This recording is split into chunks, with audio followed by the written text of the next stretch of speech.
ayat 32.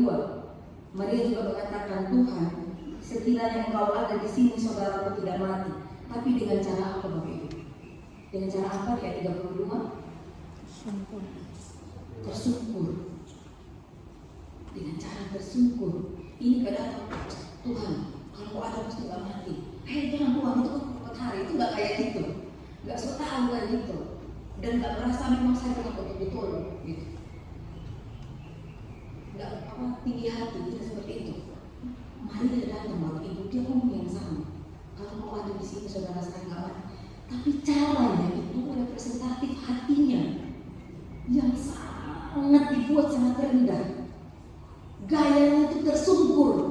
Orang Yahudi gak banyak tersungkur. Itu cara menghadap Tuhan. Berarti pada titik itu dia mengatakan itu tinggi. Orang kalau ada luka, kalau lihat tahu itu gak hanya tersungkur. Tidur dalam depo siram dengan depo robek baju pakai abu, merata, merasa kecil di hadapan orang tempat dia tersungkur dia. Luar biasa. Waktu itu saya berhenti. Kalau kita ada di posisi yang mereka, kita mampu dapat kesadaran nggak seperti Maria?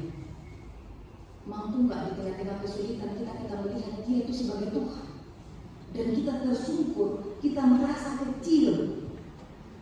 Tidak mengajak debat, menyatakan kita pintar dan kebenaran kita kan begitu ya. Kadang-kadang juga hobinya berdialog, membicarakan dogma, tapi begitu bicara praktek kita begitu saya tanya komitmen karena kita bingung jawabnya, karena kita mempersiapkan diri kita untuk berdebat di dalam PA misalnya. Jangan Ibu.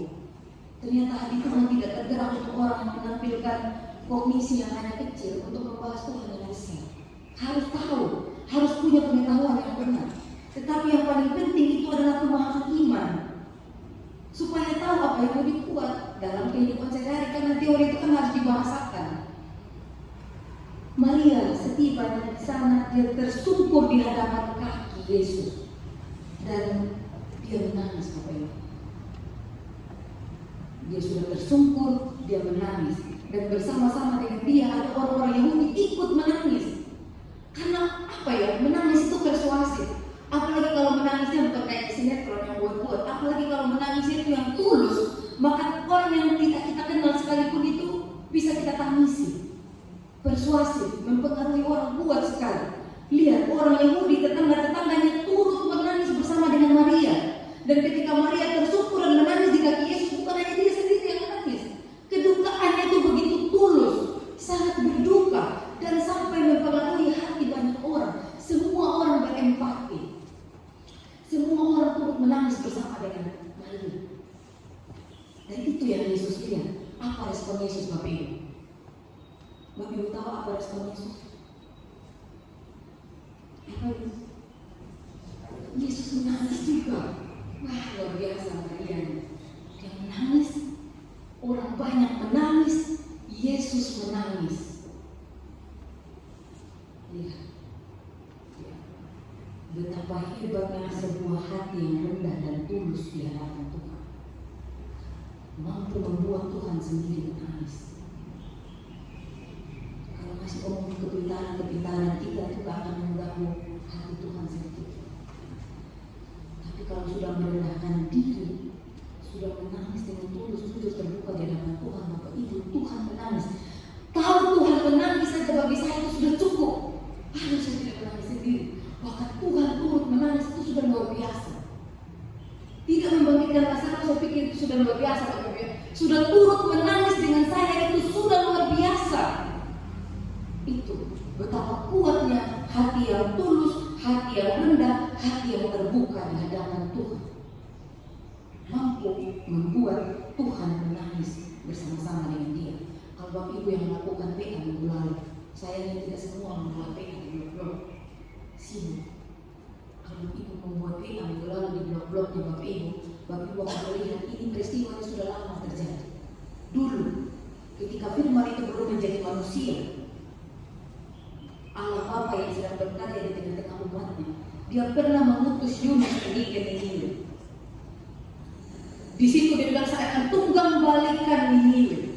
Tapi apa yang terjadi Bapak Ibu? Mereka berpuasa, mereka menatap, mereka tersungkur, mereka tidur di dalam debu, dan firman Tuhan mengatakan menyesallah Allah. dan tidak jadi menghukum. Berkali-kali Alkitab itu mengatakan hati yang tulus, hati yang rendah, hati yang menyesal, hati yang jujur, yang terbuka di hadapan Allah yang bersalah, yang sampai tersungkur, yang Tuhan saya tidak bisa apa-apa. Saya katakan Tuhan, saya menyerah. Yang begitu itu yang membuat Tuhan itu tersentuh, terenyuh, bahkan membuat keputusan Tuhan berubah. Yang mau dihukum sedemikian rupa membuat berubah, bahkan yang diterima justru adalah pengampunan. Betapa luar biasanya Tuhan. Jadi mulai sekarang mari beribadah dengan sungguh-sungguh. Buatlah ibadah ini sesuatu yang Bapak Ibu rindukan, jangan formalitas. PABA itu adalah sesuatu yang Bapak Ibu rindukan untuk melihat apa lagi. Bagaimana lagi saya harus berhubungan dengan Tuhan? Seperti apa yang Tuhan suka? Bagaimana Tuhan mengubah hati Tuhan dari akan menghukum menjadi mengampuni? Setahu saya salah, saya harus dihukum. Tapi saya ingin mendapat pengampunan. Bagaimana? Saya akan berangkat ke PABA. Saya akan datang beribadah. Saya tidak mau selamat sendiri, saya ajak pasangan saya. Orang tua saya mungkin sudah agak sulit tapi masih bisa duduk di gereja, saya bawa. Anak saya, anak muda, remaja, mereka punya masa depan, saya bawa mereka untuk sama-sama mendengarkan kebenaran firman Tuhan. Dari yang tidak mengerti menjadi mengerti. Bapak Ibu sudah berdiakonia dalam rumah tangga Bapak Ibu, karena merubah sifat diakonia itu. Yang terakhir Bapak Ibu tadi empati, maskur atau N-1 dalam bahasa Yunani-nya, itu kan maskur itu kan artinya susah hati, kadang juga kesal. Kalau empati kan keadaan mental yang membuat kita mampu merasakan apa yang Tuhan rasakan. Nah, tadi kita baru sampai kepada Yesus menangis. Nah, kalau kita jalan terus ceritanya seperti yang kita nonton tadi, ya Yesus hanya berhenti sampai kasihan Maria, saya turut berduka cita. Ternyata Yesus tidak sampai di situ. Ya, ketika hatinya mampu digerakkan, ini tadi diampuni, hidup mereka dipulihkan. Setelah dia menangis, dia memulihkan, dia mengubah keadaan. Orang yang mati dihidupkan. Itulah diakonia, panggilan diakonia.